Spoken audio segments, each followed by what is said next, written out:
The prayer had just begun when the door flew open. The millionaire stood frozen in his daughter's pink bedroom doorway, watching his black housekeeper kneeling between his twins. "You're teaching them to pray." His voice shook the walls. "You're fired." Out by morning. The twins' sobs filled the mansion. But it was his own mother who appeared that night with a warning. "Bring Naomi back, or I take your daughters." And yes, I have the legal power to do it. What Daniel didn't know was that his dead wife had planned this moment, and that firing the only woman who could heal his daughters would unleash a custody battle that would either destroy his family or save it. But before we dive into the full story, let me know where you're watching from and what time it is. Now, subscribe to the channel and let's get started. "Your mommy can hear you in heaven," Naomi whispered to the twin girls kneeling beside their beds. "Can she really hear us, Miss Naomi?" Sophie asked, her blue eyes wide with hope. Before Naomi could answer, the bedroom door swung open. Daniel Blackwood stood frozen in the doorway, his face pale with shock. The afternoon sunlight from the hallway created a long shadow across the pink carpet of his daughter's bedroom. "What are you doing?" Daniel's voice was low but sharp. 8-year-old Emma and Sophie jumped up from their kneeling position, their matching yellow dresses swishing around their knees. "Daddy, you're home early," Emma said. Naomi Carter slowly rose to her feet. "Mr. Blackwood, I was just helping the girls." "In my office, now." Daniel turned and walked away without waiting for a response. The large mansion on Beacon Hill was quiet except for the ticking of the grandfather clock in the hallway. Daniel paced behind his desk, waiting. The autumn leaves outside the window were bright orange and red against the clear blue sky. Naomi appeared in the doorway, her face calm but her hands clasped tightly in front of her. "Close the door," Daniel said. Naomi did as she was told, then stood facing him. "I hired you to take care of my house and my children. I did not hire you to fill their heads with fairy tales about heaven." Daniel's words came out clipped and harsh. "Mr. Blackwood, children need ways to process grief. Not that way. Not in my house." Daniel placed both hands on his desk. "My wife died 2 years ago. 2 years of watching her suffer through breast cancer treatments that didn't work. 2 years of my daughters asking why God took their mother. I will not have you teaching them that some magical place called heaven exists." Naomi took a deep breath. "Children understand death differently than adults. Emma and Sophie miss their mother. They need to feel connected to her. They have photos. They have memories. They have me." Daniel straightened up. "What they don't need is false hope. With all due respect, sir, what you're calling false hope is giving them comfort." Naomi's voice remained steady. Daniel walked to the window, looking out at the neat gardens surrounding his home. "I'm sorry, Miss Carter, but this isn't going to work. I'll need you to pack your things and leave by tomorrow morning." "You're firing me?" Naomi's composure slipped for the first time. "Yes, I'll pay you for the rest of the month, but I can't have someone working in my home who goes against my wishes regarding my children." A soft knock interrupted them. Emma and Sophie stood in the doorway, their identical blonde heads barely reaching the doorknob. "Daddy, please don't make Miss Naomi leave," Sophie pleaded. "She tells us stories about Mommy." Emma nodded. "She helps us not feel so sad." Daniel knelt down to their level. "Girls, Miss Naomi and I have different ideas about how to take care of you. I think it's best if we find someone new." "No!" both girls shouted at once. Emma's eyes filled with tears while Sophie's face turned red with anger. "Go to your room, please. I need to finish talking with Miss Naomi," Daniel said firmly. The twins ran away, their footsteps pounding up the stairs, followed by the slam of their bedroom door. Daniel turned back to Naomi. "You see what you've done? You've made them dependent on you." "They're dependent on feeling connected to their mother," Naomi replied. "Mr. Blackwood, if you would just let me explain my methods, my decision is final." Daniel sat back at his desk and opened his laptop, signaling the conversation was over. Naomi left the office without another word.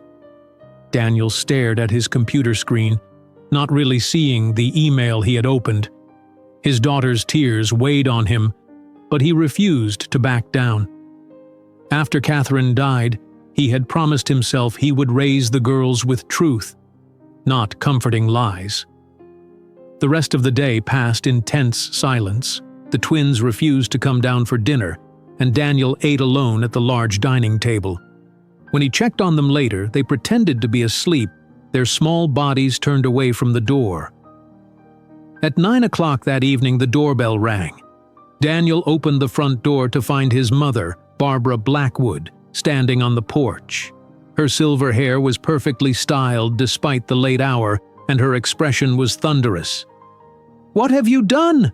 she demanded, walking past him into the foyer without waiting for an invitation. "Hello to you too, Mom," Daniel said, closing the door. Barbara put down her purse on the marble-topped table. "Those girls called me crying so hard I could barely understand them. They said you fired Naomi." "I did. She was teaching them to pray, telling them Catherine could hear them from heaven." Daniel crossed his arms. "You know how I feel about that." "Daniel James Blackwood," Barbara said, using his full name like she had when he was a child in trouble. "Do you even know who Naomi Carter is?" "My housekeeper, for the past 6 months." Barbara shook her head. "Come with me." She walked toward his office with the confident stride of the former school principal she was. Once inside, Barbara closed the door and turned to face her son. "Naomi isn't just a housekeeper. Catherine hired her specifically before she died." "What are you talking about?" Daniel frowned. "Naomi Carter is a pediatric nurse who specializes in grief counseling for children. Catherine met her during her treatments at the hospital." Barbara's voice softened. "Catherine knew you would struggle talking about her death with the girls. She arranged for Naomi to help them process their grief." Daniel sank into his chair. "That's impossible." "I hired Naomi through the agency." "No, you didn't. I submitted her application to the agency, knowing you'd never accept direct help. Catherine asked me to make sure Naomi could be there for the girls. Why wouldn't Catherine tell me this?" Daniel's voice was barely a whisper. Barbara opened her purse and pulled out an envelope. "She did." She handed it to Daniel. "She asked me to give you this if you ever sent Naomi away." Daniel stared at the envelope. His name was written on the front in Catherine's handwriting. His fingers trembled slightly as he opened it and pulled out a single sheet of paper. "My dearest Daniel," the letter began. "If you're reading this, it means you've discovered Naomi teaching our girls about heaven, and you've asked her to leave." Daniel's eyes blurred with tears as he read his late wife's words explaining her choice of Naomi, not just as a housekeeper but as a guide to help their daughters heal. "She isn't replacing me," Catherine had written. "She's helping Emma and Sophie hold on to me in the only way children know how. Please, my love, don't take that away from them." When he finished reading, Daniel looked up at his mother. "How could I not know this? You've been so focused on your own grief, on keeping busy with work, that you haven't seen how the girls are struggling." Barbara's voice was gentler now. "Naomi has been helping them. Their teachers have noticed improvement since she came." Daniel walked to the window. Outside, he could see Naomi's small car in the driveway. She was placing a box in the trunk, already packing to leave. "I've made a terrible mistake," he whispered. "It's not too late to fix it," Barbara said. "But you need to decide what's more important, your pride or your daughter's healing." Daniel watched as Naomi closed her trunk and walked back into the house through the side door. The weight of Catherine's letter felt heavy in his hand. He had broken a promise to his dying wife without even knowing it. "I don't know if I can do this, Mom," he admitted. "I don't know if I can watch someone teach my daughters about heaven when I don't believe in it myself." "You don't have to believe it," Barbara said, placing her hand on his shoulder. "You just have to believe in them and in what Catherine wanted for them." Daniel took a deep breath, Catherine's letter still clutched in his hand. As Naomi's car lights switched on in the driveway below, he knew he was standing at a crossroads that would determine his family's future. Daniel watched Naomi's car lights fade into the distance. The weight of Catherine's letter felt heavy in his hand. The mansion suddenly seemed too big, too empty. He climbed the stairs slowly, pausing outside the twins' bedroom. Soft crying came from inside. He raised his hand to knock, then lowered it again and walked to his own room. At 3 a.m, Emma's scream tore through the silence. "Mommy? Naomi?" Daniel jumped out of bed and ran to the twins' room. Emma sat up, her face wet with tears, her small body shaking. Sophie was awake too, clutching her sister's hand. "Emma, it's okay, Daddy's here," Daniel said, sitting on the edge of the bed. Emma looked at him with red eyes. "I want Naomi. She knows how to make the bad dreams go away." Daniel reached for her, but Emma turned away. "Where's Naomi? You made her go away." "Emma, sweetie, we can talk about this in the morning," Daniel said. "No!" Sophie shouted. "You made Naomi leave because you don't want us to remember Mommy." Daniel felt like someone had punched him in the stomach. "That's not true. I would never—" "Yes, it is," Sophie said. "You never talk about Mommy." Naomi let us talk about her. Daniel stayed with them until they fell back asleep, their faces still wet with tears. He returned to his own room but couldn't sleep. The next morning, Daniel stared helplessly at Sophie's untouched breakfast plate. "You need to eat something," he said. Sophie pushed the plate away. "I'm not hungry." Emma hadn't spoken a word all morning. She sat with her head down, moving cereal around in her bowl. Daniel's phone rang. The caller ID showed Westbury Elementary School. "Mr. Blackwood, this is Principal Garcia. Could you come in today to discuss Emma and Sophie? Their teachers are concerned." "What's wrong?" Daniel asked, walking into the hallway so the twins wouldn't hear. Both girls were disruptive in class yesterday. Today Emma won't speak at all, and Sophie got into an argument with her teacher. This isn't like them. "I'll be there at noon," Daniel said. When he hung up, Barbara was standing in the doorway, a suitcase by her side. "I moved into the guest room," she said. "The girls need stability right now." "Mom, you don't have to—" "Yes, I do. You fired the one person helping those girls process their grief. Someone needs to be here for them." That evening, Daniel tried to read a bedtime story, but the twins turned away from him. "Would you like Grandma to read instead?" he asked. Emma nodded without looking at him. Daniel handed the book to Barbara and left the room, feeling like a stranger in his own home. The next day at work, Daniel couldn't focus. The Westridge Holdings presentation was in 10 minutes, and he hadn't reviewed the final numbers. Michael Thompson, his business partner, noticed his distraction. "Daniel, are you with us?" "Westridge is our biggest client." "I'm fine," Daniel said, flipping through the presentation he should have memorized. During the meeting, Daniel missed key questions from the Westridge CEO. Michael had to step in repeatedly to save the presentation. Afterward, Michael pulled Daniel aside in the hallway. "What's going on with you?" That was a disaster. Daniel ran his hand through his hair. "Family issues. The twins are struggling." "Fix it," Michael said. "If we lose Westridge, we lose 20% of our annual revenue. You need to get your head back in the game." When Daniel got home that evening, he found Barbara in the kitchen with the twins. They were looking through photo albums spread across the table. "That's when Mommy took us to the beach," Sophie was saying, pointing at a photo. "Naomi said we could make a memory box with these pictures. When they saw Daniel, they closed the album. I hired a new housekeeper," Daniel said. "She starts tomorrow." The next morning, Mrs. Peterson, a gray-haired woman with excellent references, arrived at 8 o'clock. By 9:30, she was running down the front steps, screaming about hamsters in her purse. Barbara found Daniel in his study. The twins put their pet hamsters in her purse. "They did what?" Daniel stood up. They don't want a new housekeeper. They want Naomi. 3 more housekeepers came and left over the next week. One found her shoes filled with toothpaste. Another discovered all her cleaning supplies had been hidden throughout the mansion. The third left after the twins refused to acknowledge her existence for an entire day. On Thursday afternoon, the doorbell rang. Barbara opened the door to find a slim woman in an expensive suit, designer sunglasses perched on her head. "Patricia," Barbara said coolly. What a surprise. Patricia Crawford, Catherine's sister, swept into the foyer with 2 large suitcases. "Where are my nieces?" "I came as soon as I heard." "Heard what?"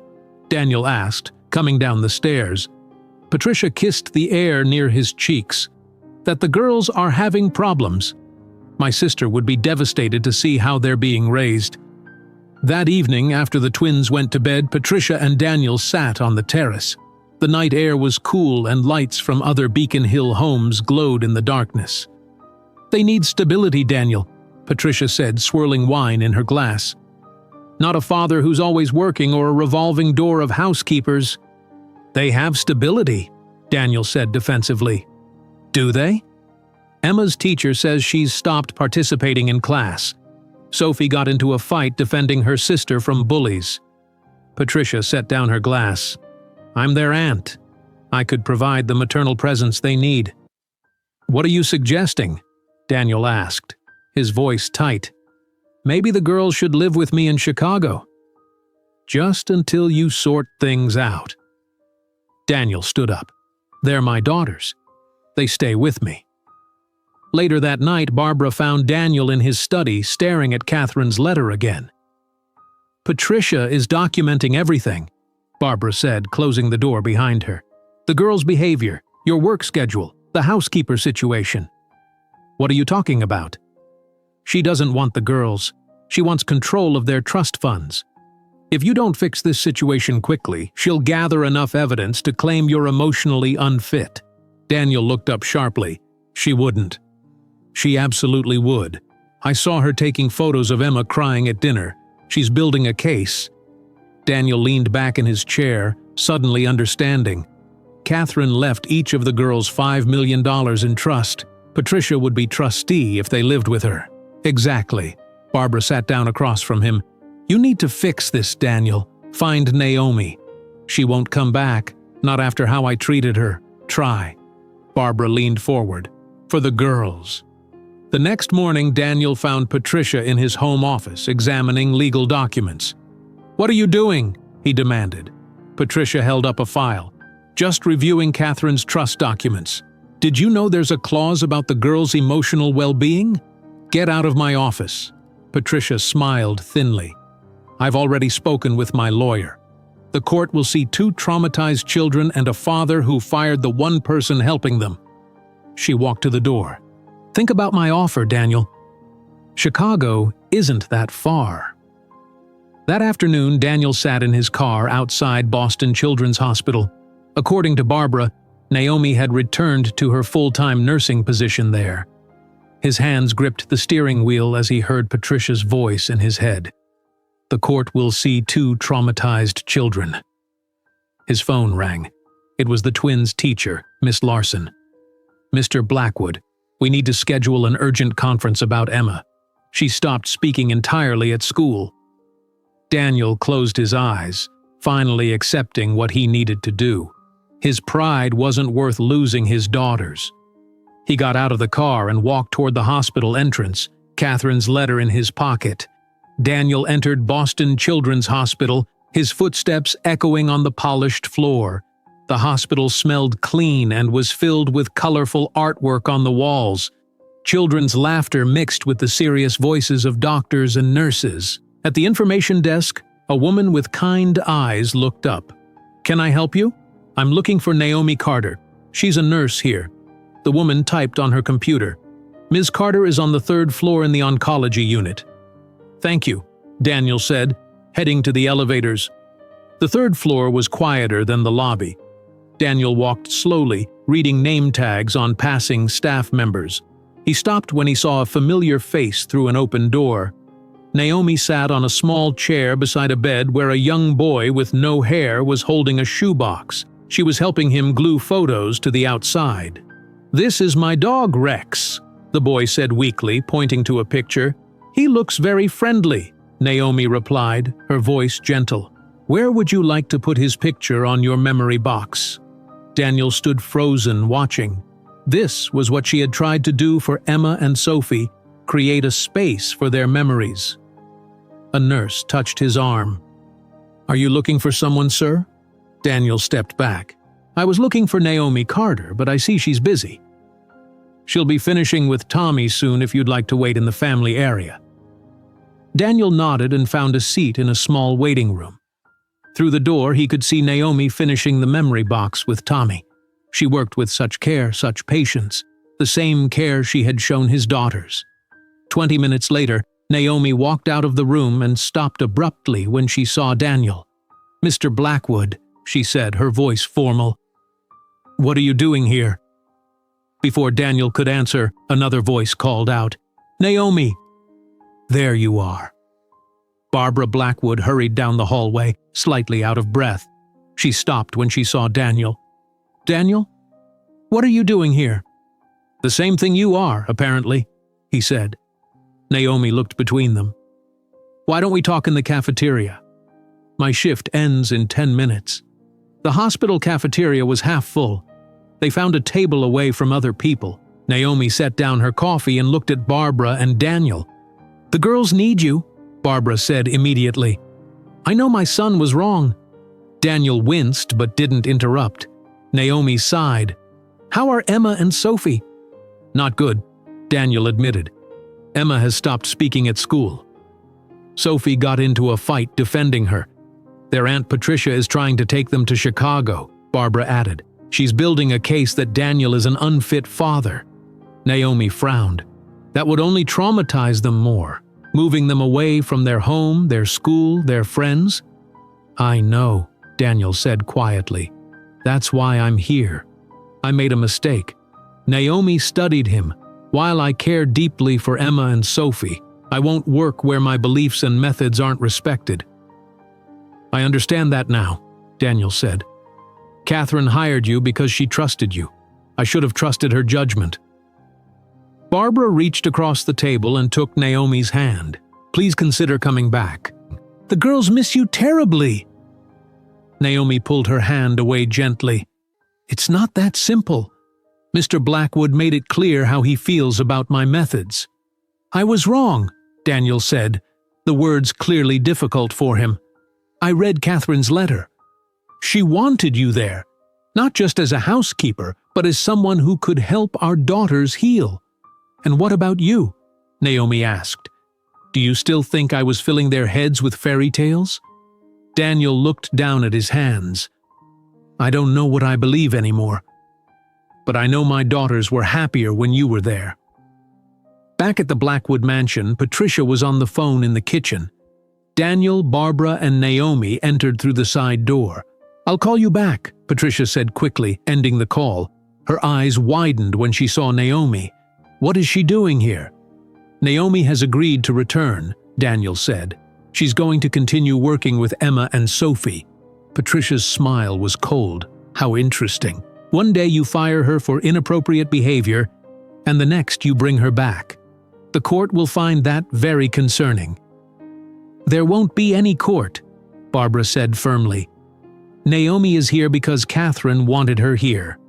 End of story." Patricia picked up a folder from the counter. "We'll see about that.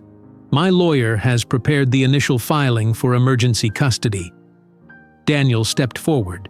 "Patricia, if you really cared about the girls, you'd want what's best for them. And right now, that's stability in their home, with people who love them." "We both know this is about their trust funds," Barbara added. Patricia's face flushed. "How dare you?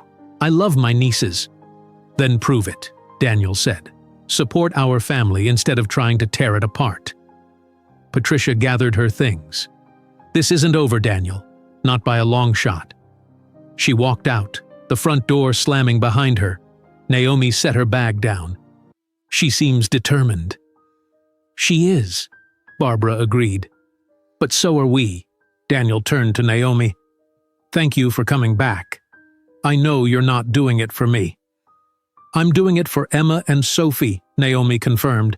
They need consistency and support while they grieve. And what do you need from me? Daniel asked.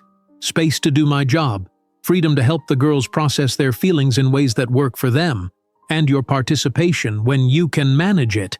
Daniel nodded. You'll have it. Just then, the front door opened and the twins walked in with their nanny returning from school. They stopped when they saw Naomi, their eyes wide with disbelief. Naomi? Sophie whispered. Miss Naomi? Emma spoke for the first time in days. They ran to her, wrapping their arms around her waist, pressing their faces against her. You came back, Sophie said, looking up with tear-filled eyes. I did, Naomi said, kneeling down to their level. I missed you both so much. Emma touched Naomi's face. Daddy said you weren't coming back. Naomi looked at Daniel over the girls' heads. Your daddy realized we all make mistakes sometimes, even grown-ups.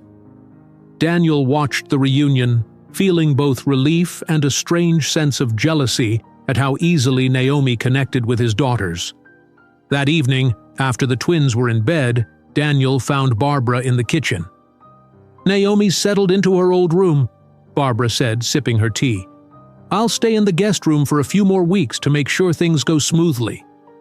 I appreciate that, Daniel said. He sat at the counter. Do you think Patricia will really pursue custody? She might try, but she won't succeed. Not now that the girls have stability again. Daniel rubbed his eyes.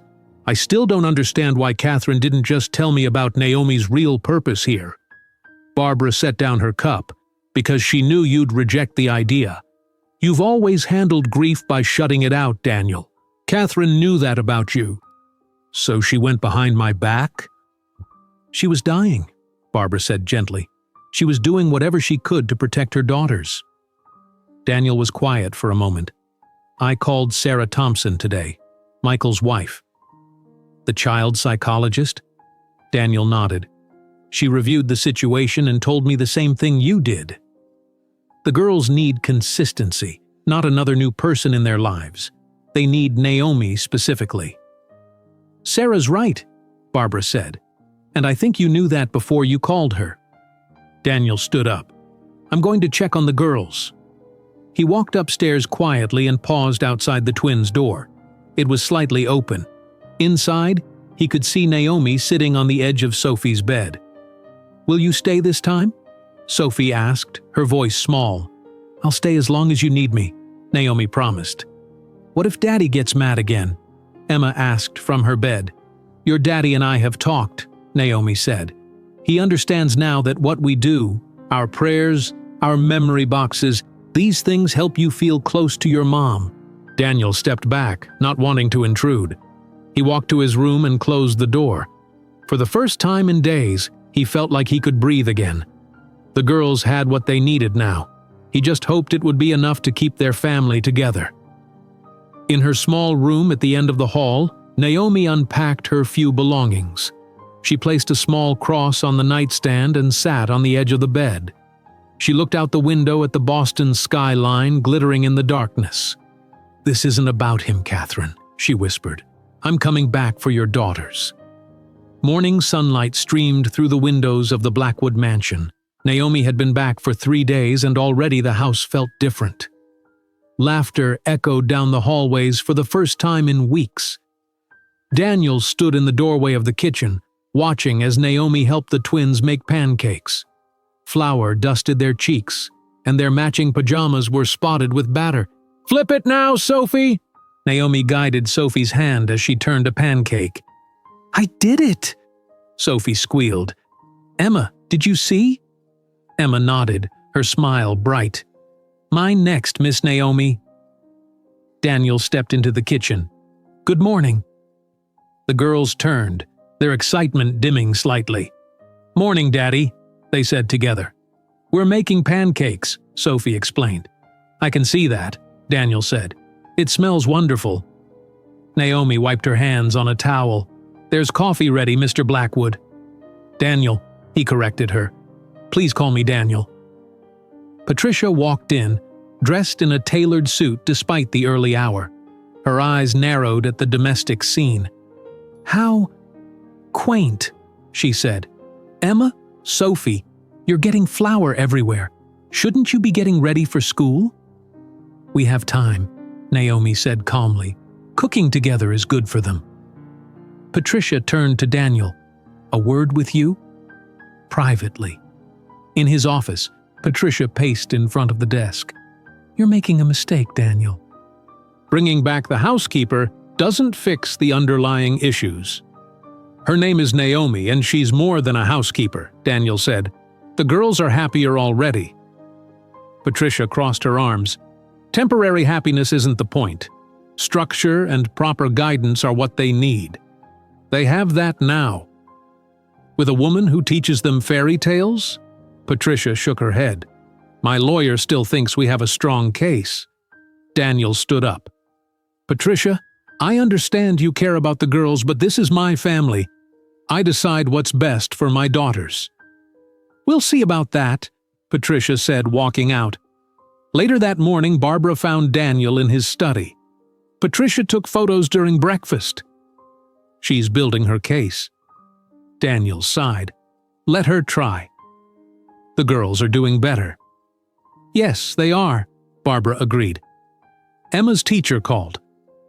She spoke in class today for the first time in 2 weeks. At school pickup, Daniel arrived early. Through the classroom window, he saw Emma raising her hand to answer a question. His chest tightened with a mixture of relief and something else, the realization that Naomi had accomplished in days what he couldn't do in weeks. That evening, the family gathered for dinner. Patricia sat across from Naomi, watching her with critical eyes. So, Ms. Carter, Patricia began, cutting her chicken precisely. Tell me about your methods. You encourage the girls to pray to their mother? Naomi set down her fork. I encourage them to express their feelings. Sometimes that takes the form of prayer. So you encourage magical thinking by telling them their mother can hear them? Patricia pressed. Before Naomi could respond, Sophie put down her glass. Naomi doesn't lie to us like grown-ups do. The table went silent. What do you mean, sweetheart? Barbara asked gently. When Mommy died, people said she was just sleeping, or that she went away, but Naomi told us the truth. Mommy died because she was very sick. Her body stopped working. Sophie looked at Patricia defiantly. Naomi says it's okay to be sad and it's okay to still talk to Mommy even though she can't answer back with words. Daniel stared at his daughter, surprised by her mature understanding. And that's not a fairy tale, Emma added quietly. It's just love. Patricia had no response. After dinner, Daniel walked past the twins' bedroom and paused. Naomi sat on the floor between their beds, a shoebox open in front of her. This is a memory box, she explained. We can put things inside that remind you of your mom.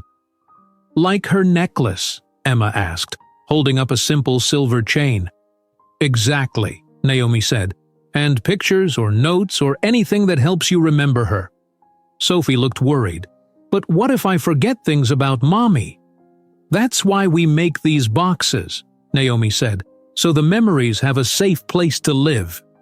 Daniel stepped away, moved by the simple activity. Later, he found the girls in the backyard with Naomi. They were planting flowers in a small garden bed. These were your mom's favorites, Naomi was saying. Sunflowers. They always turn their faces to the sun. Like how Mommy always smiled? Sophie asked. Just like that, Naomi agreed. Daniel watched from the patio, seeing how naturally Naomi guided the twins through their grief.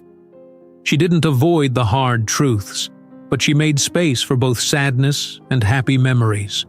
The next morning, Daniel was startled to hear the twins laughing before school.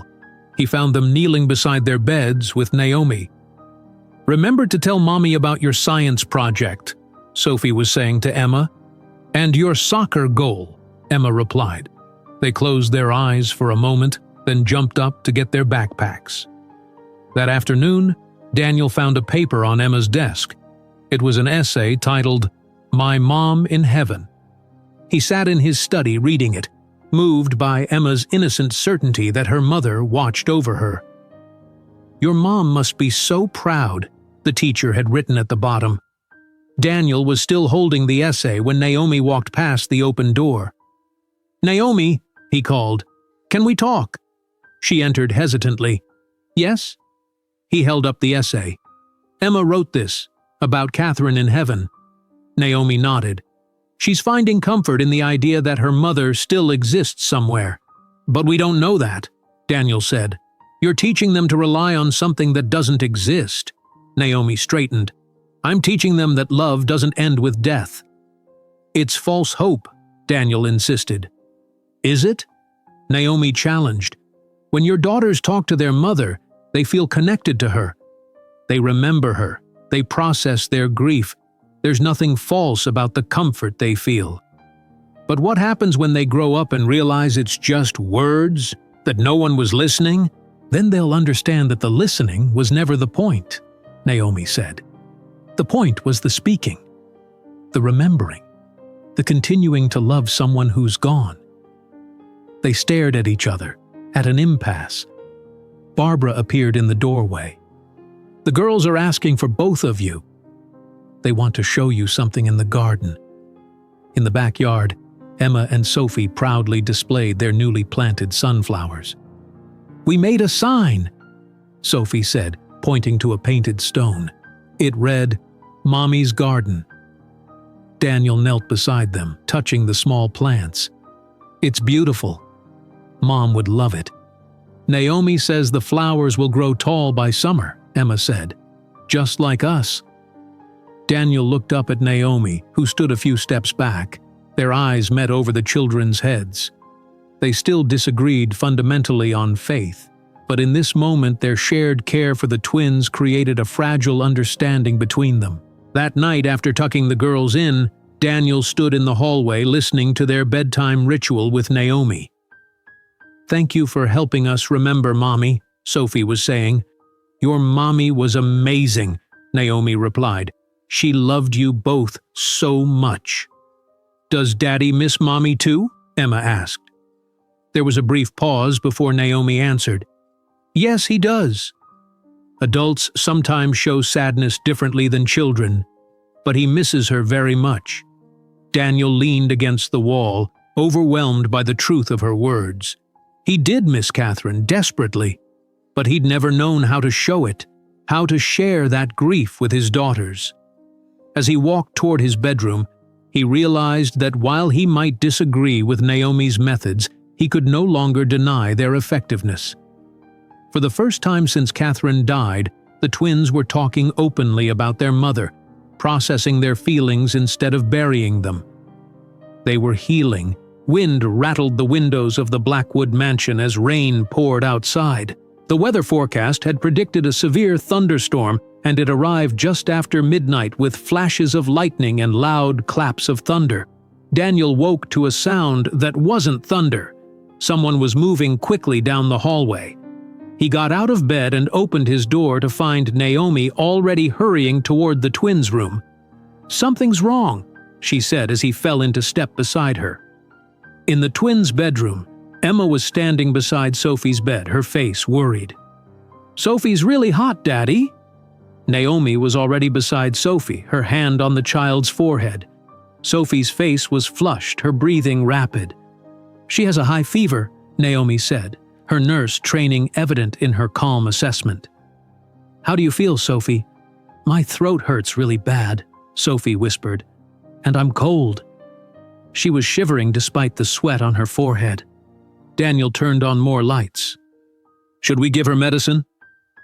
Naomi was checking Sophie's pulse. "This isn't just a regular fever. We need to get her to the emergency room." "The hospital?" Emma's voice trembled. "Is Sophie going to die like Mommy?" "No, sweetie," Naomi said firmly, turning to Emma. "Your sister is sick, but the doctors will help her feel better. This is very different from what happened to your mom." Daniel knelt beside Sophie's bed. "We're going to take you to the doctors, okay?" Naomi was already moving with efficiency. I'll pack a bag. She'll need her medication list and comfort items." She handed Daniel a digital thermometer. "Check her temperature while I get things ready." The thermometer read 104 degrees. "That's too high," Daniel said, fear rising in his chest. Naomi nodded. "Massachusetts General is closest. I know some of the pediatric staff there." Thunder crashed outside as Daniel carried Sophie wrapped in a blanket. She felt too light in his arms, too small. Rain soaked them as they hurried to the car. Emma clung to Naomi's hand, terrified. "I don't want to stay alone," Emma cried when they reached the car. "You're coming with us," Naomi assured her, helping her into the back seat beside her sister.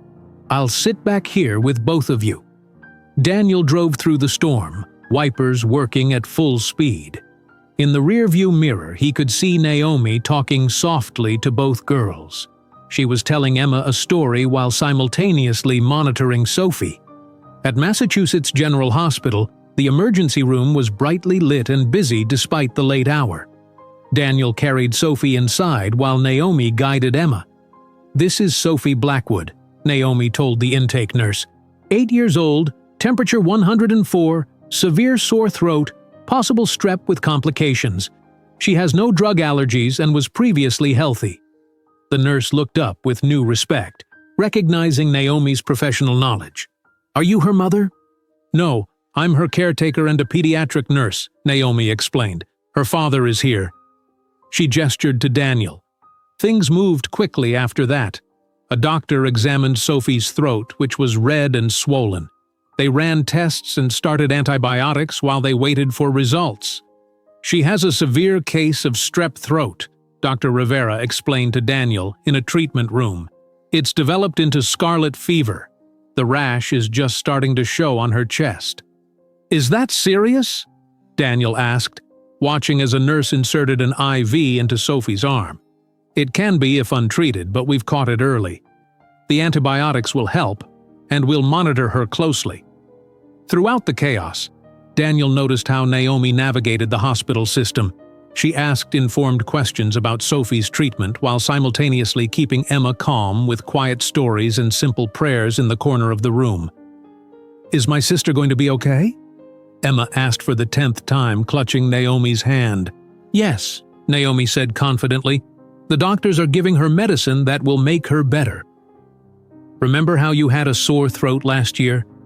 This is like that, just a bit stronger."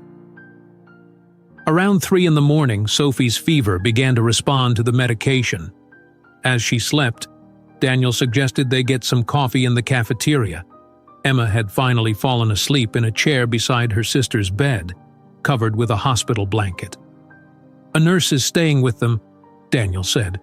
"We should take a break." The hospital cafeteria was nearly empty. They sat at a small table, steam rising from their coffee cups. "Thank you," Daniel said quietly, "for knowing what to do. For keeping both girls calm." Naomi nodded. "It's my job." "It's more than that," Daniel said. "You truly care about them." Naomi looked down at her coffee. "I do. They're special girls." "How did you meet Catherine?" Daniel asked suddenly. "I know you worked at the hospital, but she never mentioned you specifically." Naomi's eyes grew distant. "I was working on the oncology floor when she started chemotherapy." She was so focused on the twins, always asking how to prepare them, how to help them understand what was happening. "That sounds like her," Daniel said, his throat tight. "We became friends over those months. She would bring pictures of the girls, show me their artwork." Naomi hesitated. "When she knew the treatments weren't working, she asked me to help the twins after she was gone. She knew you'd take care of them physically, but she worried you wouldn't know how to help them grieve." "I didn't," Daniel admitted. "I still don't, really." A nurse appeared at their table. "Mr. Blackwood? Sophie's fever has broken. She's asking for you both." When they returned to Sophie's room, her cheeks were less flushed. Emma was awake again, holding her sister's hand. "Daddy," Sophie said weakly, "can we go home now?" "Not yet, sweetheart," Daniel said, stroking her hair.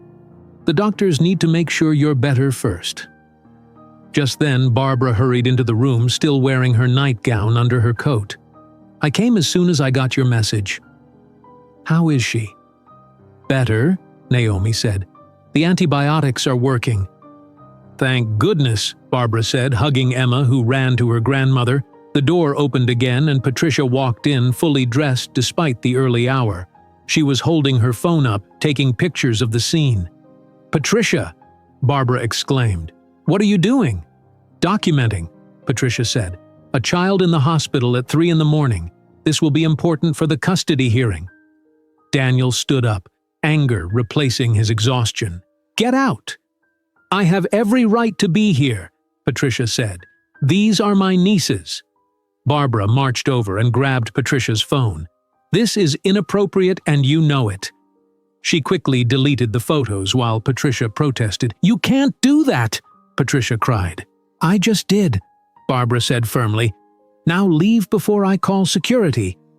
Patricia looked at Sophie in the hospital bed, then at Daniel's angry face and seemed to realize she had gone too far. She left without another word. By morning, Sophie was much better.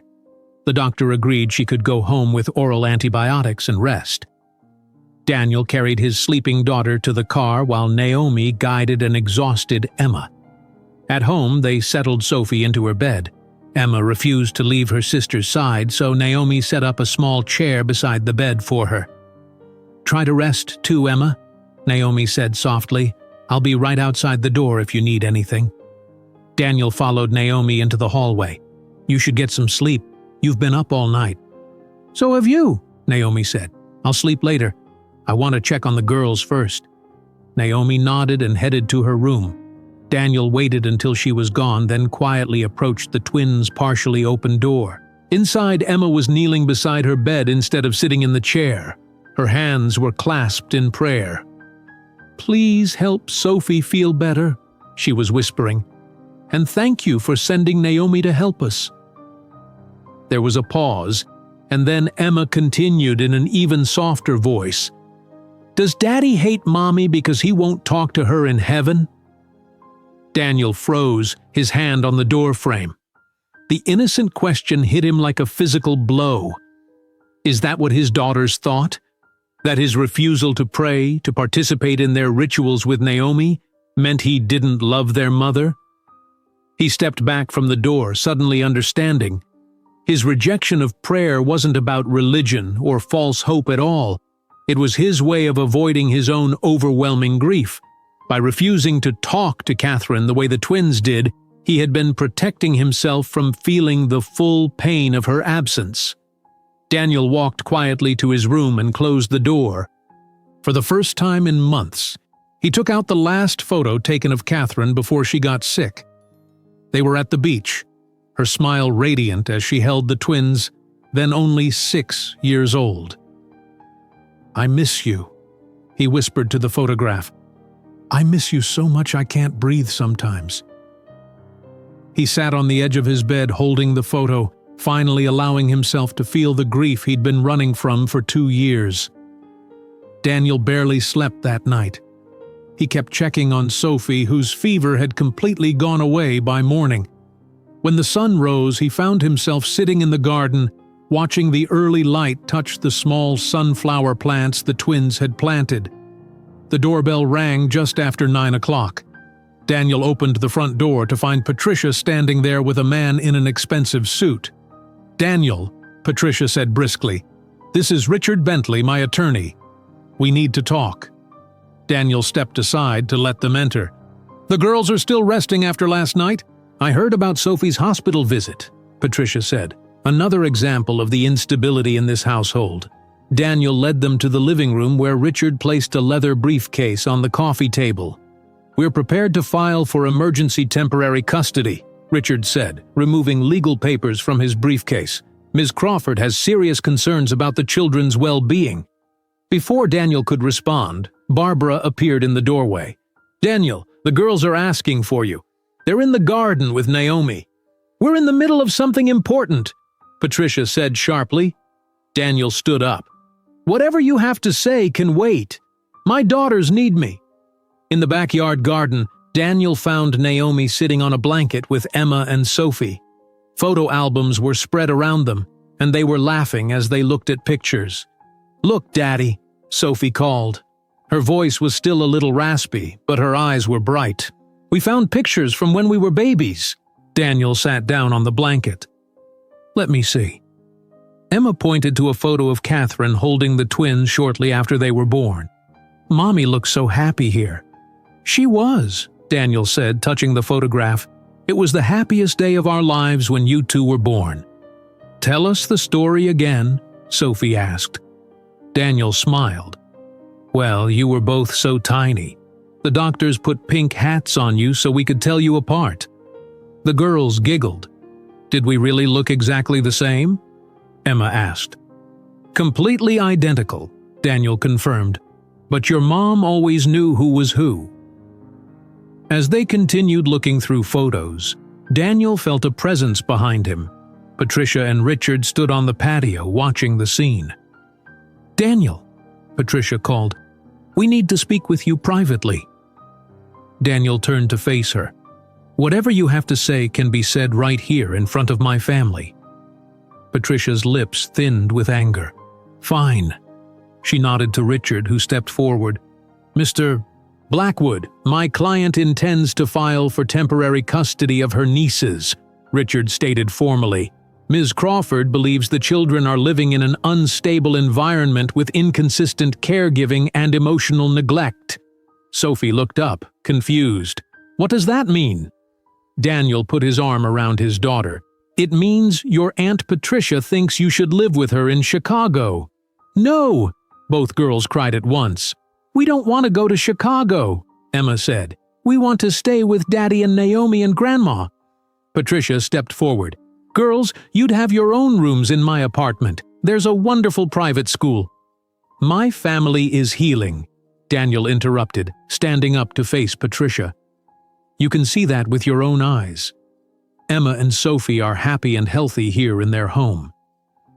"One peaceful morning doesn't erase months of problems," Richard said smoothly. "You're welcome to visit your nieces any time," Daniel continued, ignoring the lawyer.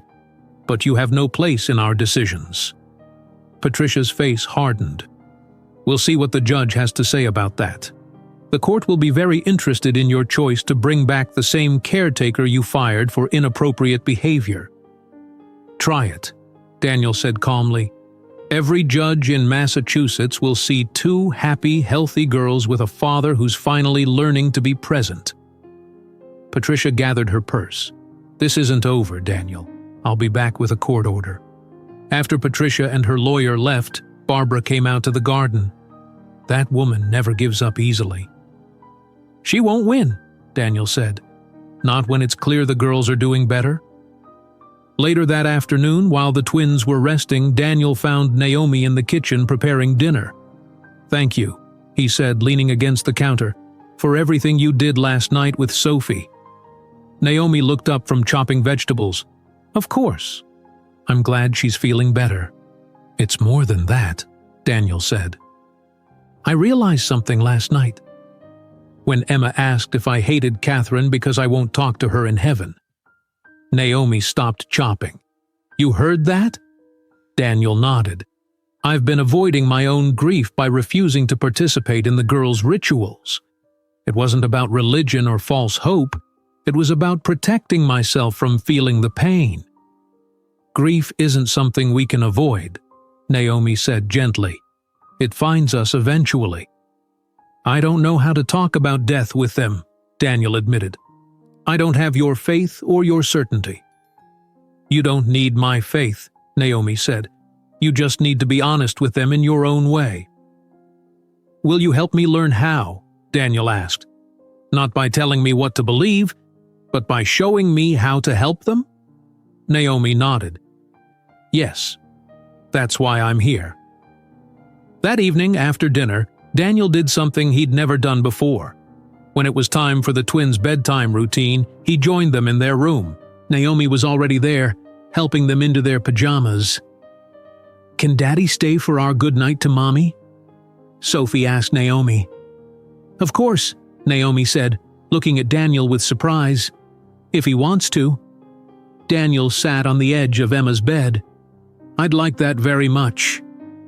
The twins knelt beside their beds as they always did. Daniel sat awkwardly, not kneeling but staying close. Tonight we want to thank Mommy for helping Sophie get better, Emma said, her hands clasped. And for our garden that's growing. And for helping Daddy not be so sad anymore, Sophie added. Daniel's throat tightened with emotion. He didn't pray, but he listened respectfully as the girls shared their thoughts and feelings with their mother. When they finished, he helped tuck them in. Daddy, Emma said sleepily, do you talk to Mommy too? Just in a different way? Daniel stroked her hair. I do. Sometimes I look at pictures of her, or I remember things we did together. That's my way of keeping her with me. That's nice too, Sophie said from her bed. After the girls fell asleep, Daniel found Barbara in his study. She was looking at a stack of letters on his desk. I hope you don't mind, she said. I was looking for my reading glasses and saw Catherine's letters. Daniel shook his head. I don't mind. He picked up one of the letters. She would be proud of them, wouldn't she? How they're handling everything? She would be proud of all of you, Barbara said. Especially you, right now. Daniel sat heavily in his chair. I've been hiding from my grief by keeping busy with work. I thought if I just moved forward and focused on success, the pain would go away. That's not how grief works, Barbara said gently. I know that now, Daniel replied. I've been thinking I need to take some time off work. Real time, not just a few days here and there. I want to focus on the girls. That sounds like a wonderful idea, Barbara said. The next morning, Daniel called Michael from his home office. I need to step back from day-to-day operations for a while, he explained. The girls need me. About time, Michael said. I've been telling you to take a break for months. Can you handle the Westridge account and the Pearson merger? Consider it done, Michael assured him. Focus on your family, Daniel. The company will survive without you for a few weeks. After hanging up, Daniel sat at his desk and opened his calendar. He began clearing meetings and appointments, making space for family time for the first time since Catherine's diagnosis 3 years earlier. As he closed his laptop and turned off his work phone, he picked up a framed photo of Catherine that sat on his desk. Her smile was radiant, her eyes full of life. I think I'm finally ready to hear what you've been trying to tell me, he whispered to the photograph. It's time to be the father our girls deserve. The morning sun filled the Blackwood mansion with golden light. Daniel stood in the kitchen making breakfast, something he rarely did before. The twins watched with surprise as he flipped pancakes. You're not going to work today? Emma asked, sitting at the counter in her pajamas. Not today, Daniel replied. Or tomorrow, or the day after that. Sophie's eyes widened. Are you sick, Daddy? Daniel laughed. No, sweetheart. I've decided to take some time off so we can spend it together. Really? Both girls looked doubtful. Really, he confirmed. In fact, I was thinking we could go to the Boston Children's Museum today. Would you like that? The twins exchanged excited glances. Yes, they shouted together. Naomi walked into the kitchen, already dressed for the day. Good morning, everyone. Daddy's not going to work, Sophie announced. We're going to the museum. That sounds wonderful, Naomi said, catching Daniel's eye with a smile. The girls love the museum. Shh, would you like to join us? Daniel asked, surprising himself with the invitation. Later that morning, the Blackwood family walked through the colorful entrance of the Boston Children's Museum. Daniel had always sent the girls with nannies before, never making time to bring them himself. Let's go to the bubbles first.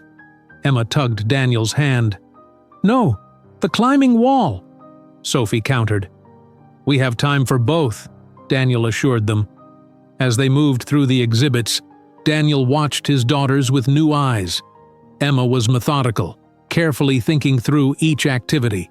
Sophie was bold, diving into experiences with enthusiasm. They were so different despite looking identical. In the early afternoon, they reached a community art installation called Messages to Heaven. A large wall was covered with colorful papers where visitors had written notes to loved ones who had died. "Can we write to Mommy?" Sophie asked, looking up at Daniel. Daniel hesitated, his old instinct to avoid these moments rising up. Naomi touched his arm lightly. "It's okay if you're not comfortable." The twins watched him, their expressions hopeful. "I'd like to write something too," he said finally. The girls beamed as a museum volunteer handed them bright papers and markers. They knelt on the floor, writing their messages with careful concentration. Daniel stared at his blank paper. What could he possibly say? "Just write what you'd tell her if she were here," Naomi suggested quietly. Daniel thought for a moment, then wrote 3 simple words. "I'm trying now." When he pinned his note to the wall alongside his daughter's, he felt something shift inside him, a small release of the pressure he'd carried for so long. Over the next 2 weeks, Daniel planned more family outings. They went sailing on the Charles River, the twins squealing with delight as the boat cut through the water. They had picnics in the public garden, feeding the ducks and riding the swan boats. They even attended a Red Sox game, where Sophie caught a foul ball and was featured on the stadium screen. During this time, Daniel noticed that Naomi often took phone calls in private and sometimes left the house in the evenings. One Thursday, he overheard her on the phone. "Yes, I can lead the session tomorrow at 4. How many children will be there?" She paused. "That's fine. I'll bring extra supplies for the memory boxes." When she hung up, Daniel asked, "Do you have another job I don't know about?" Naomi looked slightly embarrassed. "Not exactly. I volunteer at Boston Children's Hospital twice a week. I run support groups for children who've lost parents to cancer." "That's what you were doing when I found you at the hospital," Daniel realized. Naomi nodded. "It's something I started after working with Catherine. There aren't enough resources for these kids." "Could I come see what you do?" Daniel asked. The following afternoon, Daniel sat quietly in the back of a hospital meeting room as Naomi led a circle of 6 children ranging from 5 to 12 years old. With gentle guidance, she helped them create memory boxes similar to the ones Emma and Sophie had made. "Sometimes it feels like we're forgetting the person we lost," Naomi was saying. "These boxes give our memories a special place to live." A small boy raised his hand. "My dad died 3 months ago. Sometimes I can't remember what his voice sounded like." Naomi nodded. "That happens, and it's scary." "Did anyone record videos of your dad?" The boy nodded. "Those can help. So can talking about your favorite memories with other people who knew him." Daniel watched as Naomi moved around the circle, giving each child exactly what they needed: a word of encouragement, a gentle touch, or simply listening. By the end of the session, even the quietest children were sharing stories about their parents. On the drive home, Daniel was thoughtful. There should be more programs like that. "There should," Naomi agreed. "But funding is always a problem." The next morning, Daniel called Michael from his home office. "I need your help with something," he said. "I want to create a foundation in Catherine's name to fund grief support programs for children." "That's a great idea," Michael said. "I can help with the legal structure. Blackwood Investments could provide initial funding." "I was hoping you'd say that," Daniel replied. "I want to do this right." When Daniel presented the idea to Naomi that evening, she was speechless. "A foundation?" she repeated. "For grief counseling programs?" "Yes," Daniel said, "and I'd like you to direct its daily operations. You already know what these families need." Naomi's eyes filled with tears. This would help so many families. Before she could say more, Daniel's phone rang. It was his lawyer, Mark Wilson. "I have good news," Mark said.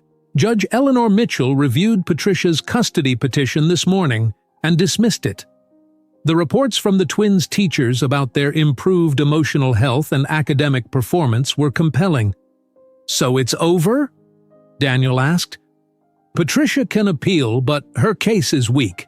The judge was particularly impressed by the stability the children now have." After hanging up, Daniel shared the news with Naomi and Barbara, who had been in the kitchen preparing dinner. "Thank goodness," Barbara said. "Now we can all move forward." The following week, Daniel noticed Barbara packing items from the guest room. "Are you leaving?" he asked, standing in the doorway. Barbara smiled. "It's time, don't you think? You don't need me anymore." "We always need you, Mom." "Not the way you did," she said, folding a sweater. "You found your way as a father. The girls are thriving. Naomi has things well in hand." Daniel sat on the edge of the bed. "I couldn't have done this without you." "Yes, you could have," Barbara corrected him, "but I'm glad I was here to help."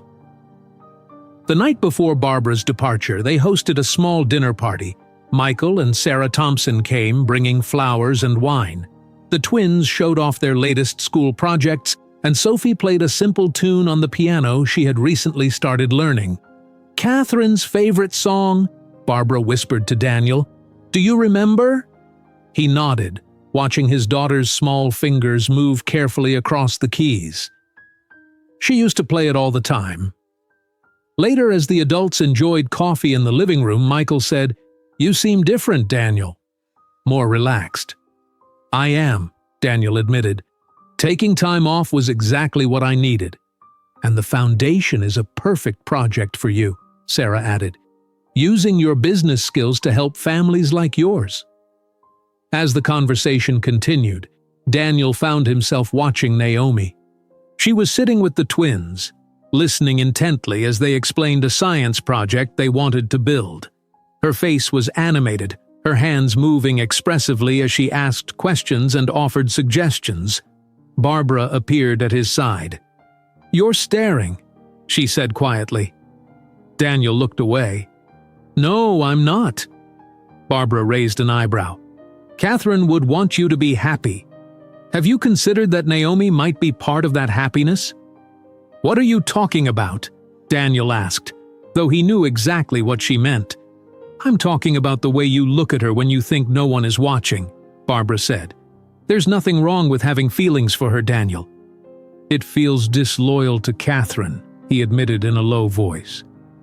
"Catherine specifically chose Naomi because she embodied values important to your family," Barbara reminded him.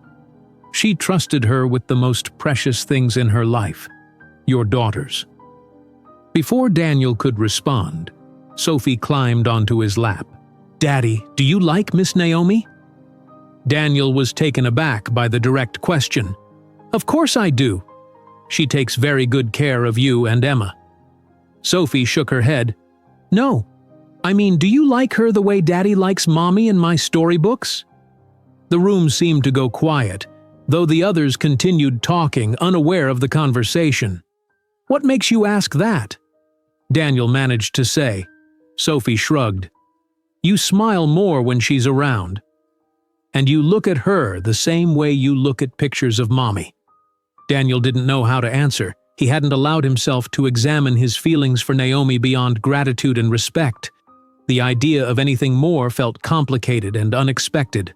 As Barbara prepared to leave the next morning, she hugged Daniel tightly.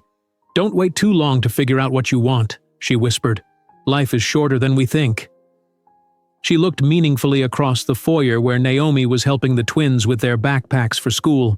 "Catherine didn't just send Naomi for the girls," Barbara said softly. "She sent her for you too." The weeks after Barbara's departure passed quickly. Daniel returned to work part-time while continuing to coach Sophie's soccer team and attend Emma's science club meetings. The Catherine Blackwood Foundation was taking shape, with lawyers drawing up the necessary paperwork. One morning in October, Daniel sat at his desk staring at his calendar. A date was circled in red, October 15th, the third anniversary of Catherine's death. In previous years, he had scheduled business trips to avoid being home, leaving the twins with nannies. Emma appeared in the doorway. "Daddy, Ms. Larson wants to know if you can help with the science fair next week." Daniel looked up from the calendar. "Of course I can." He hesitated, then asked, "Emma, do you know what day is coming up on Friday?" Emma nodded solemnly. "It's Mommy's Angel Day. That's what Naomi calls it." "What do you usually do on that day?" Daniel asked. Emma looked at her shoes. "Last year the nanny took us to get ice cream, but we were sad because you were in Chicago." Daniel felt a pang of guilt. "This year I'll be here." "What would you like to do to remember Mommy?" Emma's face brightened. "Could we go to the tree place?" Mommy loved the big trees with the colored leaves. "The Arnold Arboretum?" Daniel asked, remembering how Catherine had loved walking there in autumn. Emma nodded eagerly. She said it was the most beautiful place in Boston in fall.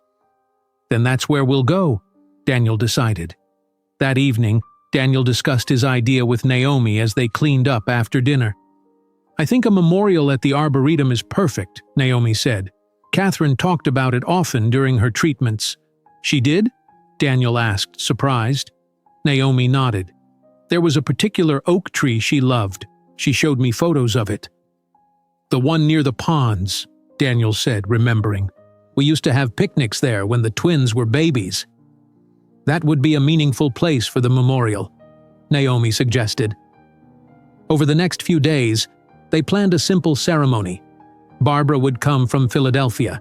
Daniel even invited Michael and Sarah Thompson. To his surprise, Patricia called to say she would attend as well, her voice softer than it had been in months. The night before the anniversary, after the twins were asleep, Daniel retreated to his study. He poured a glass of scotch and stared at Catherine's photograph on his desk. 3 years, he whispered. How is that possible? He took a long drink, feeling the alcohol burn his throat. As the clock struck 11, there was a soft knock at the door. "Come in," he called. Naomi entered, carrying a stack of small notebooks. "I wanted to show you something the girls made for tomorrow." She paused, noticing the glass in his hand. "I can come back later." "No, please stay," Daniel said. "I could use the company." Naomi sat across from him and placed the notebooks on his desk. Memory journals. The girls wrote down their favorite memories of Catherine. Daniel picked up one of the notebooks, opening to a page with Emma's careful handwriting. "Mommy used to sing when she made breakfast. She was not good at singing, but it made us laugh." A smile crossed his face despite the tightness in his chest. He flipped through more pages, each one containing a small memory. Catherine teaching the twins to tie their shoes, reading bedtime stories with different voices for each character, dancing in the kitchen when a good song came on the radio. "I didn't know they remembered so much," Daniel said quietly. "Children remember more than we think," Naomi replied. "Catherine spent her final days planning ways to help your family heal after she was gone. She recorded videos for the girls, wrote letters for their future birthdays. She never doubted you would find your way." Daniel set down the notebook and took another drink. "I have a confession to make." Naomi waited silently. "I'm afraid," Daniel said. "Not just of tomorrow, but of moving forward. What if I'm teaching them to move on too quickly? What if they forget her?"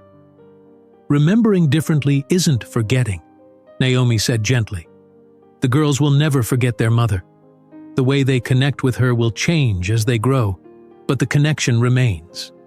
Daniel nodded, her words easing something inside him. The next day dawned clear and cool, perfect autumn weather. The family dressed in warm clothes rather than formal black. Catherine had always hated traditional mourning attire. "No black at my funeral?" she had insisted. "I want color and life." At the Arboretum, the trees were brilliant with red and gold leaves. Daniel led the small group to Catherine's favorite oak tree. Barbara arrived carrying a wreath of sunflowers. Michael and Sarah Thompson brought small lanterns for the evening ceremony. Even Patricia came, subdued and respectful, a small gift for each of the twins in her hands. Daniel had arranged for wind chimes to be hung from one of the oak's lower branches. They made soft music in the gentle breeze. "Welcome, everyone," Daniel said, standing beside the tree. "Thank you for being here to remember Catherine." The ceremony was simple. Each person shared a memory of Catherine. Barbara recalled her first meeting with her future daughter-in-law. "She was the first woman Daniel brought home who asked about my volunteer work instead of his business." Michael remembered Catherine's sharp mind at charity events. She always knew which donors to approach and exactly what to say. Patricia, to everyone's surprise, spoke with genuine emotion. My sister could light up any room. Even when we disagreed, which was often, I admired her certainty about what mattered. The twins each read from their memory journals. Sophie described baking cookies with Catherine every Sunday.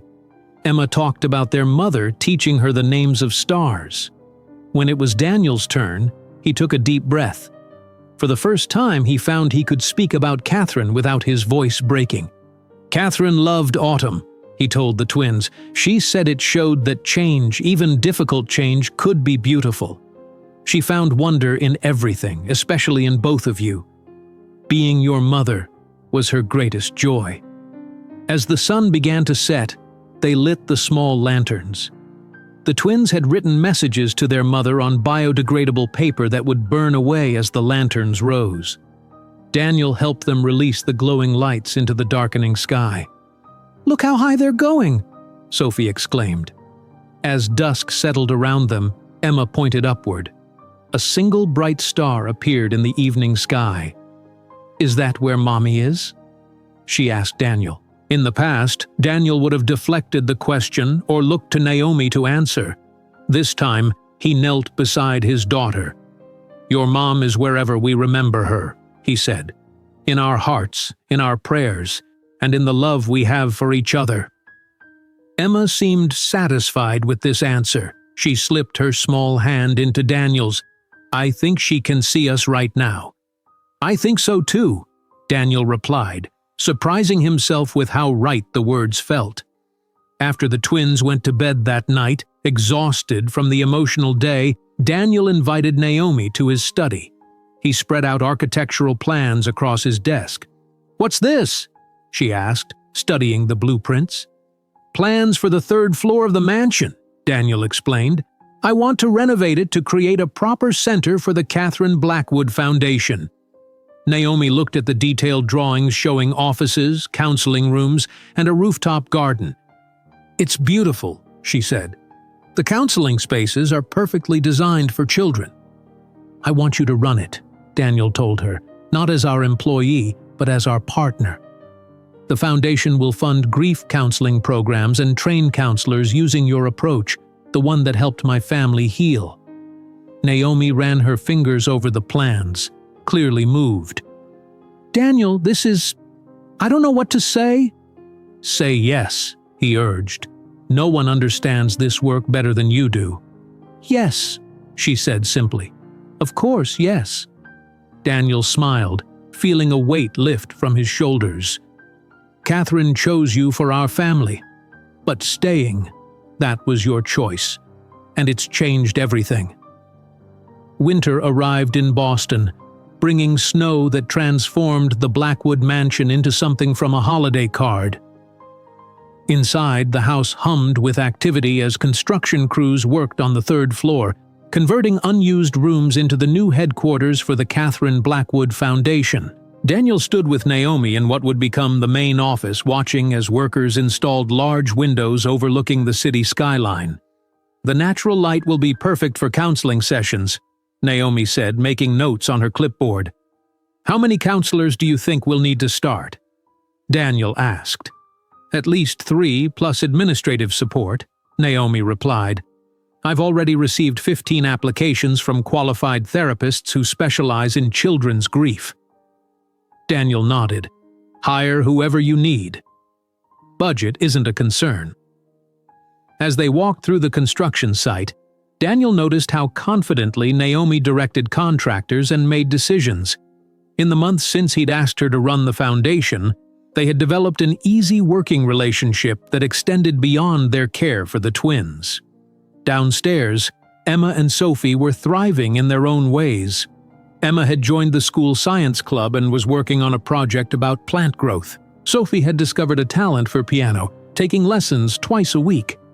That evening, Daniel sat in the living room listening to Sophie practice. Her small fingers moved carefully over the keys, playing a simple melody. "That sounds beautiful," Daniel said when she finished. Sophie beamed. "It's the song Mommy used to hum when she brushed our hair. My teacher helped me learn it." Emma looked up from her science notebook. Sophie's going to play it at my science fair. I'm growing sunflowers like in Mommy's garden, and Sophie's playing Mommy's song. Daniel felt his chest tighten with pride. Your mom would love that. The doorbell rang, and Daniel opened it to find Michael and Sarah Thompson stomping snow from their boots. Sorry we're early, Sarah said, hugging Daniel. The traffic was lighter than we expected. Come in, Daniel welcomed them. Naomi's just finishing a call with the Foundation's legal team. Michael handed Daniel a bottle of wine. We can't wait to see the progress upstairs. Sarah's been talking about it for weeks. Over dinner, the conversation flowed easily. The twins told Michael and Sarah about school, their words tumbling over each other with excitement. And then my science teacher said my project might win first place, Emma concluded.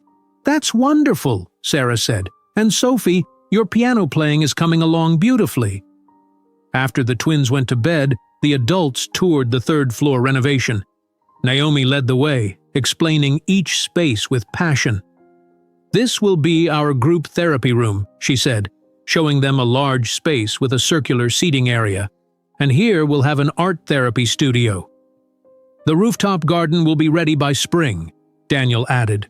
We're installing planters where children can grow flowers for their loved ones.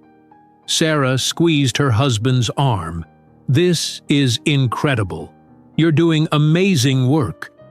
Back downstairs over coffee and dessert, Michael leaned back in his chair. You two make quite a team, he said, gesturing between Daniel and Naomi. I've never seen Daniel so invested in a project that wasn't pure business. A brief, awkward silence fell over the table. Naomi focused on her coffee cup while Daniel cleared his throat. It's a meaningful project, Daniel said finally. Catherine would have wanted this. Later, as they said goodbye to the Thompsons, Sarah hugged Naomi tightly. What you're doing here matters, she whispered. Not just the foundation, but this family. I see the difference in Daniel. Naomi didn't know how to respond to that, so she simply smiled. The following weekend, Barbara visited from Philadelphia. She noticed immediately how the household dynamics had shifted. Daniel and Naomi moved around each other with comfortable familiarity, anticipating each other's needs without speaking. On Saturday afternoon, Barbara sat with Daniel in the garden room, watching through the window as Naomi helped the twins build a snowman. The girls look happy, Barbara observed. They are, Daniel agreed. Happier than I thought possible after Catherine died. Barbara studied her son's face. And you? Are you happy, Daniel? He considered the question. I think I am. The foundation gives me purpose beyond just making money. Being present for the girls feels right. And what about Naomi? Barbara asked directly. Daniel looked away. What about her? Catherine would want you to be happy, Barbara said gently. Have you considered that Naomi might be part of that happiness? Daniel's expression grew troubled. It feels disloyal to Catherine. Barbara touched his arm. Catherine specifically chose Naomi because she embodied values important to your family. She trusted her with the most precious things in her life. It's complicated, Daniel said quietly. Life usually is, Barbara replied. That night, after Barbara went to bed, Daniel checked on the twins. Sophie was still awake, looking at a picture book. Shouldn't you be asleep? Daniel asked, sitting on the edge of her bed. I'm not tired, Sophie said, setting down her book. Daddy, can I ask you something? Of course. Do you like Naomi the way Daddy likes Mommy in my storybooks? Daniel was startled by the direct question. What makes you ask that? Sophie shrugged. You look at her the same way Prince Eric looks at Ariel. And you smile more when she's in the room. Daniel wasn't sure how to answer.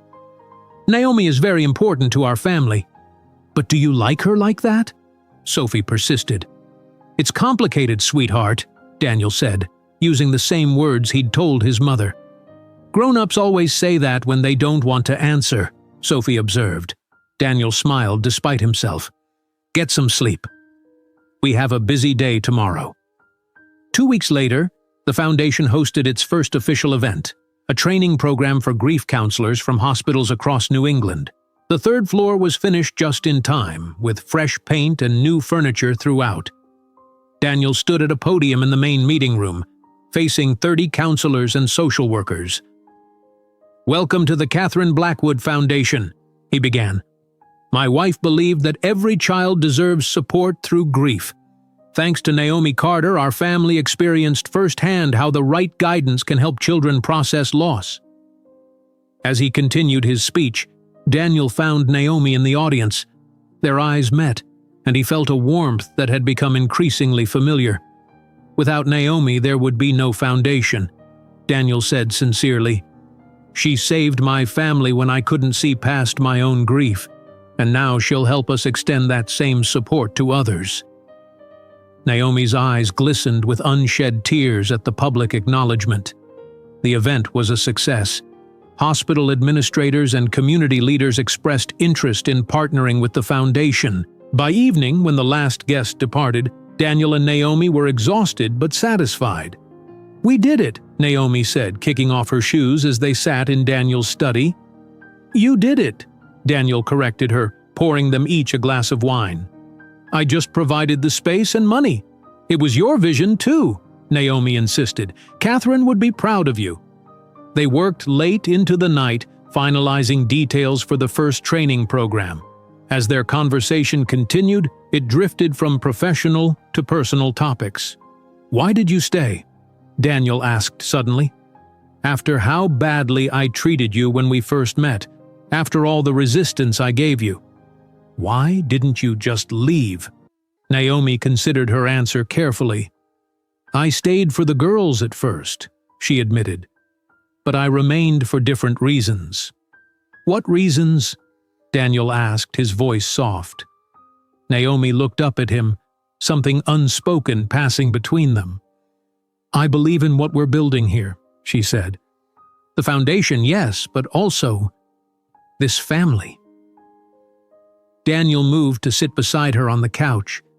"Naomi, I need to thank you. Not just for helping my daughters, but for helping me find my way back to living fully." Their hands rested inches apart on the cushion between them. For a moment, Daniel thought about closing that small distance. Naomi stood up suddenly. "It's late. I should go check on the girls." "Of course," Daniel said, standing as well. At the door, their hands brushed accidentally as Naomi reached for the handle. Both froze at the contact, the brief touch sending an undeniable current between them. "Good night, Daniel," Naomi said softly. "Good night, Naomi." As she left, Daniel remained standing in the doorway, aware that the family they'd built together stood at the threshold of becoming something neither had anticipated, and that frightened and excited him in equal measure. Spring arrived in Boston, bringing new life to the garden the twins had planted for their mother. The once small seedlings had grown into vibrant flowers, filling the backyard with color. 6 months had passed since the Catherine Blackwood Foundation opened its doors, and in that time, both the foundation and the family had flourished. Daniel stood at his office window, watching Sophie's soccer team practice in the park across the street. He had rearranged his work schedule to coach their games every Tuesday and Thursday afternoon. From his vantage point, he could see his daughter dribbling the ball down the field, her face determined. His assistant knocked on the door. "Mr. Blackwood, your 3 o'clock appointment is here." "Thank you, Jen. I'll be right out." Daniel gathered his papers. Before heading to the meeting, he texted Naomi, "Soccer practice going well. Sophie scored twice. We'll pick up Emma from science club after my meeting." This balance between work and family had become his new normal. The changes were evident at Blackwood Investments too. Photos of the twins now covered his desk, and he kept regular hours instead of working late into the night. That evening, Daniel arrived home with Emma, whose face glowed with excitement. "Daddy, my experiment won first place," she announced as they entered the kitchen. "Ms. Davis said it was the best plant growth study she's seen from a 3rd grader." Naomi looked up from the dinner she was preparing. "That's wonderful, Emma. I told you those sunflowers would impress everyone." Sophie ran in from the living room. "Did you tell them about my goals, Dad?" "I was just about to," Daniel said, hanging up his coat. "Sophie scored twice at practice today. Coach material, just like her dad." As they sat down to dinner, Daniel marveled at how different their lives were now. The foundation occupied the entire third floor of the mansion, with counselors and staff coming and going during the day. More importantly, Naomi's program had become a model for children's hospitals nationwide. In 6 months, they had already helped dozens of families navigate the difficult journey of grief. The following week marked an important date, the second anniversary of Naomi's return to the Blackwood household. Daniel had been thinking about it for days, planning a way to acknowledge what her presence had meant to their family. That afternoon, he asked her to join him in the garden after the twins went to bed. The spring air was cool but pleasant as they sat on the stone bench Daniel had placed among Catherine's flowers. The inscription read, "Love endures." "I wanted to thank you," Daniel began, looking at the garden around them. "2 years ago today, you gave our family a second chance." Naomi smiled. "I'm glad I came back. Catherine knew exactly what our family would need," Daniel continued. "Thank you for not giving up on us." Their hands rested on the bench between them, and this time Daniel gently placed his over hers. Naomi didn't pull away.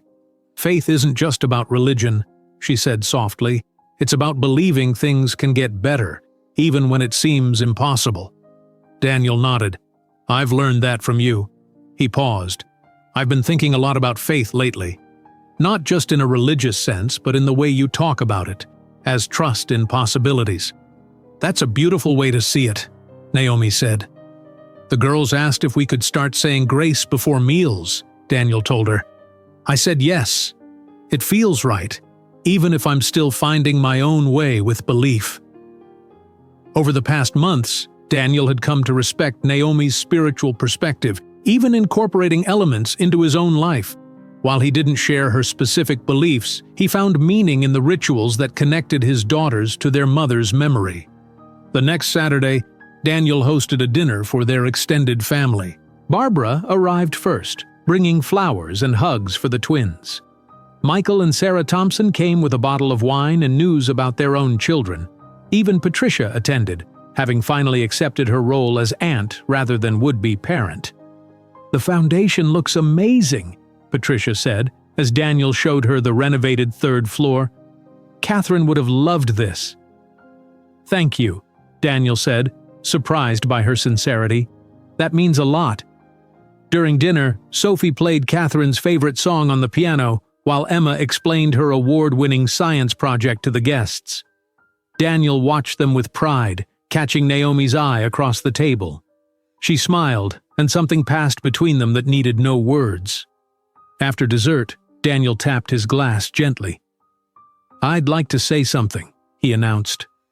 The table quieted as everyone turned to him. "2 years ago, our family was broken. I didn't know how to help my daughters, and I pushed away the one person Catherine had trusted to guide us." Naomi lowered her eyes, but Daniel continued. "Thankfully, Naomi gave us a second chance. She helped us learn to remember Catherine with joy instead of just pain." He reached into his pocket and pulled out a small velvet box. "Naomi, this is for you." He handed her the box. Inside wasn't a ring but a key, small and silver on a delicate chain. "Some families are born," Daniel said, "and others are built through love and choice. This key is symbolic, not just to our home, but to our family. You've been part of us for 2 years, but today I want to make it official." Naomi's eyes filled with tears as she lifted the key. "Daniel, I don't know what to say." "Say you'll stay," Emma said, jumping up to hug Naomi. "Forever and ever." "Please stay," Sophie added, joining her sister. Naomi wrapped her arms around both girls. "I'm not going anywhere," she promised, her voice thick with emotion. Later that evening, the family gathered on the rooftop garden of the foundation. The Boston skyline glittered around them as Barbara handed out paper lanterns, a new tradition they had started on Catherine's last anniversary. Each lantern carries our messages to those we love but can no longer hold, Daniel explained to Patricia, who was participating for the first time. One by one, they lit their lanterns and released them into the night sky. The twins went first, their small faces serious as they watched their lanterns rise. Barbara followed, then Michael and Sarah, and finally Patricia, who whispered something to her lantern that sounded like, "I'm sorry." Daniel and Naomi stood slightly apart, their lanterns the last to be released. "Thank you for showing me how to live again," Daniel whispered to his lantern before letting it go. As they watched the lights drift higher, Emma pointed upward. "Look at that bright star. I think Mom sent us Naomi, don't you, Daddy?" Daniel put his arm around Naomi's shoulders, finally at peace with both his past and his future.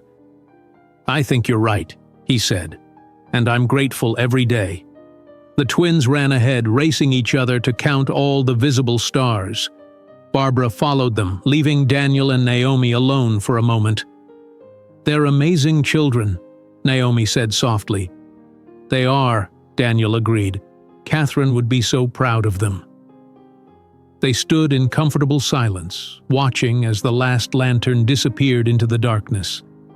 "You know," Daniel said finally, "when Catherine was sick, she made me promise to be happy again someday. I didn't think it was possible then." "And now?" Naomi asked. Daniel turned to face her, taking both her hands in his. "Now I understand what she meant. Happiness doesn't replace what we've lost. It grows alongside it." As the last lantern disappeared into the night sky, Daniel realized that healing comes not from forgetting or avoiding pain, but from creating new bonds while honoring those we've lost. His family had found its way through grief to something new and unexpected, a future that honored the past without being limited by it. The twins called from across the garden, eager to show their grandmother something. Daniel and Naomi walked toward them hand in hand, their steps in perfect rhythm as they joined their family under the stars. If you enjoyed today's video, I'm sure you'll love the next one. Don't waste time. Just click on the screen.